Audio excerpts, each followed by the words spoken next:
E, Kátia, voltando para a escrita, é importante dizer o seguinte, a escrita maia, ela muito se perdeu, porque, infelizmente, quase tudo foi queimado, né? Os códigos, isso é um códex chamado Códex de Dresden.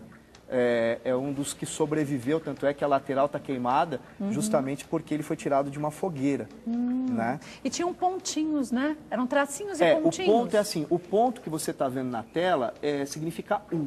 O traço significa 5. E aquele sinal que parece uma concha com um ponto dentro é o 0. Tá? Então eles usavam o sistema vigesimal, ao contrário do nosso que é decimal. Então eles tinham uma outra lógica, inclusive matemática. E o conceito do 0 eles já conheciam. Agora, voltando para a escrita, só para finalizar essa questão da importância. Os maias, eles eram sedentos por registrar as coisas que aconteciam. Só que tinha uma perspectiva, era reproduzir aquilo que a elite maia fazia. Então nós temos poucas informações em relação ao cotidiano da civilização. Porque o que sobrou retrata muito a elite da civilização. Mas o povo não. O povo, hoje, óbvio, tem muita pesquisa, a gente está trabalhando muito em cima disso, né? Mas ainda tem muita coisa vaga, tem muitas informações que a gente ainda está buscando. Aqui é uma... Esse é Checkmate, esse é um deus... Dentro do... isso da mesmo, pirâmide, dentro da pirâmide, né? Esse é um deus que era usado também... Aonde você vê como se fosse uma bandeja, era colocado o coração da pessoa que foi sacrificada. E ela era decapitada aí? Não, geralmente era numa outra mesa ritualística. Parece aí, um banquinho? Isso. Aí? Aí já é uma outra representação também que está relacionada a um deus e que está relacionada a sacrifício. Hoje não se pode mais entrar dentro dessa pirâmide. Sim. Há uns anos atrás se podia, as pessoas podiam constatar isso. Muito foi dito, questionado, porque, claro, existe um ar diferente lá dentro. Sim. Essa é a entrada, justo para a gente descer aquela galeria. Aí é impressionante essa entrada. E que é íngreme demais, e os degraus em alturas diferentes, e em alguns pontos você tem que ir de joelhos, rastejando. Porque o mar era baixo, né? 1,5 m, 1,55 m. Então essa era a estatura, atarracados fortes, e por isso que o degrau ele é estreito, por conta da não altura. Cabe o pé exatamente, da gente, né? Exatamente, porque eles eram baixos na estatura, e você deve ter visto muitas pessoas com ascendência maia lá. Então são aquelas mulheres com aquelas roupas brancas, coloridas, né? E isso mesmo, é uma maia. E que moram como se estivessem naquela época. Exatamente. Isso que é o mais impressionante, a gente está tantos anos depois disso. Claro, olha tem lá. um televisor ali, né? Sim. Quer dizer, um quê da modernidade, mas não se faz mais os sacrifícios de antes, mas se mora em choupanas. Sim. Desse jeito, né? Que, na verdade, você tinha o centro urbano e você tinha todo o entorno das cidades onde as pessoas viviam, né? Os grandes centros urbanos é onde aconteciam os grandes rituais, onde tinha essa concentração humana nesses momentos. Mas você acha que entrar dentro dessa pirâmide, de fato, pode, de alguma forma, modificar aquele ambiente e deteriorar alguma coisa? Isso é uma discussão importante. Até eu acho que é legal o pessoal que está nos assistindo pensar sobre isso. Hoje nós temos vários lugares do mundo que vêm vetando essa entrada para pontos restritos, enfim. Isso é culpa das pessoas. Porque muita gente picha, eu fui lá e tinha pichado, tinha muita coisa. As pessoas picham, as pessoas pegam um pedaço da pirâmide para levar embora. E essa ação humana vem deteriorando esses monumentos históricos. Aí você vai entrar você vai criar uma grande celeuma, você vai criar um grande problema. Esse é o calendário Tzolk'in Rabi, que é o seguinte: como preservar tudo isso? Ou você corta de vez... Com educação, né? É consciência, é educação. É consciência. Quer dizer, como você pode chegar num monumento como este, de tantos milhares de anos, e chegar e deixar o seu nome lá arriscado? Não faz sentido. Tem gente com caneta que escreve, vim do Brasil. Eu peguei tinha lá no topo dessa pirâmide, um brasileiro que tinha pichado. Eu falei, tem um nojo de ser brasileiro desse jeito. Fica difícil, né? Pelo amor de Deus, o cara sai do seu país e vai para um outro país para detonar as coisas. Não dá, né? Está errado, né? Não tem outra coisa para dizer. Então, por conta disso, essa preocupação hoje com a questão do patrimônio. O que é importante para a gente poder Sem preservar, dúvida, né? para preservar. A gente lá atrás mostrou um calendário, que você disse que era o calendário. O anterior foi o Tzolk'in e o Rabi. A engrenagem maior é o Rabi e o menor, que é o Tzolk'in. Isso, exatamente. E como que eles usavam esse calendário? Bom, é muito complexo, né, a análise do calendário. Eu vou superficialmente aqui dar uma ideia. Então, você tem um ciclo de 260 dias, que é o menor, que é o santo, que é o Tzolk'in, e o de 365 dias, que é o maior, que é o calendário que nós chamamos RAB, que é o civil. Esses dois calendários, a cada 52 anos, eles voltavam para o ponto inicial. Então eles se encontravam para o primeiro ponto. Para o primeiro ponto. Obviamente que o maior levava 52 voltas e o menor 73. E essas voltas, depois elas iniciavam um novo tempo depois de 18.980 dias. E aí começava um novo ciclo. E esse novo ciclo era pautado por mais profecias, por mais rituais e por uma compreensão de tempo diferente que era aquele que estava por vir.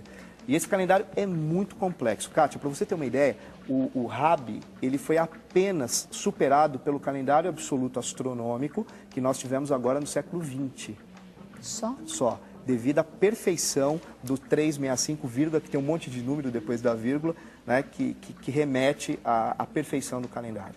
Numa dessas profecias, os maias constataram que de 1992 a 2012, o planeta passaria por um momento de extrema turbulência, que muitos desastres naturais aconteceriam, Sim. Muitas pessoas morreriam, e depois desse período, uma grande calmaria Sim. passaria a, acho que ser, né, o dia a dia das pessoas. Você acredita nisso? Olha, obviamente que eu sou historiador, né, e toda a minha pesquisa está pautada em documento, não é nada de achismo? Não dá para ser, até porque nós formamos opinião, então a gente tem que tomar muito cuidado com o que fala. E o seu programa tem um papel importantíssimo na sociedade nesse sentido. Eu acredito que esse último período que nós chamamos dos últimos 20 anos, que vai de 92 a 2012, realmente é um período complexo. A gente está vivendo um período complexo. Se você fizer grandes mudanças. Pega, por exemplo, 1992. Nós tivemos a Eco 92, que foi o momento que o mundo parou para discutir a questão ambiental. Ou seja, é emergencial. A gente vive hoje um problema ambiental sem precedentes. A gente precisa cuidar da questão ambiental. Nós estamos vivendo aí catástrofes, né, mudanças climáticas. Há um debate se isso é produzido pelo homem, se isso faz parte do aquecimento global ou não, que é um fenômeno natural, mas que está se acelerando. Enfim, tudo isso vem se discutindo hoje. Agora, é notório que nesses últimos 20 anos, parece que a gente está passando meio por um expurgo, né? Muita coisa está acontecendo e ainda me aparece a gripe suína no México. Não é? Que, segundo algumas profecias, dizia que algumas doenças, coisas iam surgir a partir dali, né? Exatamente. Agora, eu acho o seguinte, se 2012 vai levar o ser humano a refletir um mundo melhor... Uma grande evolução. Isso é ótimo. Desde já. Não esperar chegar a 2012. Exatamente, esperar. Né? Né? Inclusive, eu vou voltar à questão dos maias, do pensamento filosófico. Para os maias não tinha pensar... Na verdade, não é pensar amanhã. Eu tenho que pensar hoje, porque a morte para eles era algo que eles pensavam todos os dias. Porque o não pensar a morte é deixar para realizar amanhã. Então, por isso que eles, através da arquitetura, através de tudo que eles faziam socialmente, eles tentavam se superar, porque a perspectiva da morte era real, percebe? Então, se 2012 vai levar para a humanidade uma reflexão de construir um mundo melhor, isso vai ser ótimo. Agora, sem dúvida nenhuma, de 92 para cá, nós estamos vendo coisas no mundo que... há muito tempo a gente não via, se é que já existia, coisas que a gente vê hoje. Crises morais, catástrofes, enfim. E, ao mesmo tempo, o lado positivo disso. Nunca se falou tanto, como você lembrou bem, em meio ambiente, que a gente tem que pensar no próximo de uma forma diferente, que o amanhã vai depender do que a gente fizer no hoje. Quer dizer, há uma conscientização no mundo inteiro sobre isso.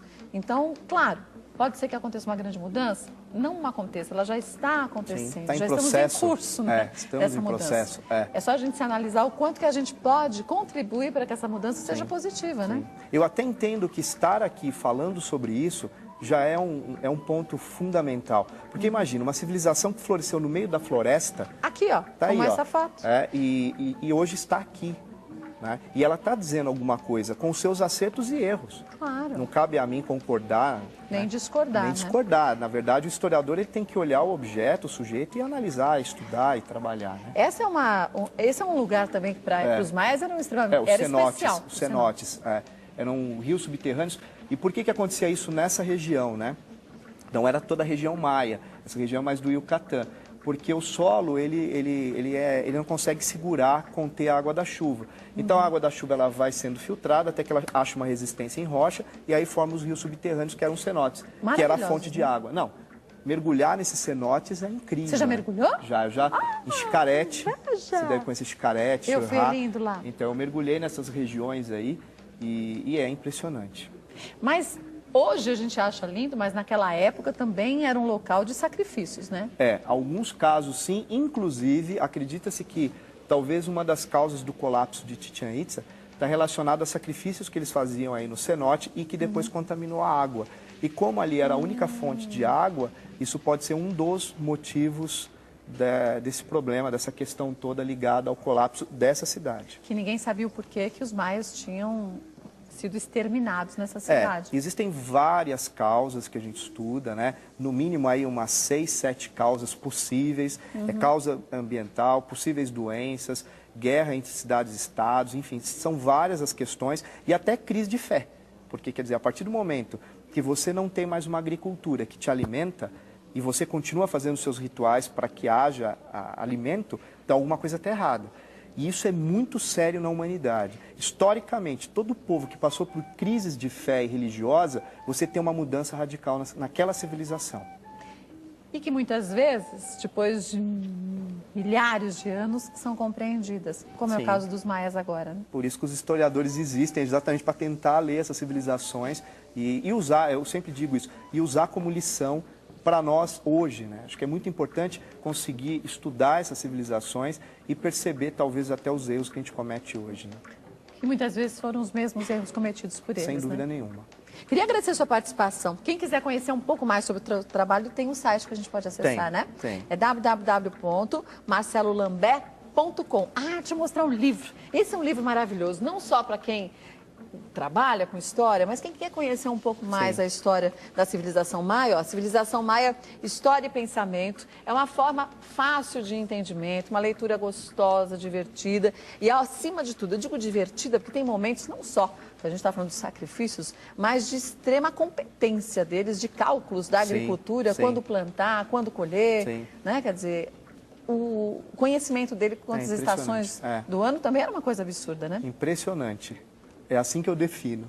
Parabéns, viu? Espero que você volte mais vezes. Bom, janeiro eu sei que você tem uma viagem maravilhosa fim de ano. Então, na volta, a gente te espera aqui com novidades, tá? Obrigada, sucesso. Sempre meu, viu? Obrigada. Tchau. E boa viagem. Obrigado. Gente, que maravilha, né? Imaginem, 3.000 anos antes de Cristo e um povo com tanto conhecimento. Vale a pena a gente conhecer um pouco mais a história da civilização maia, claro, assim como outras civilizações também, e ver onde eles erraram, onde a gente erra e o que a gente tem que fazer para modificar essa situação.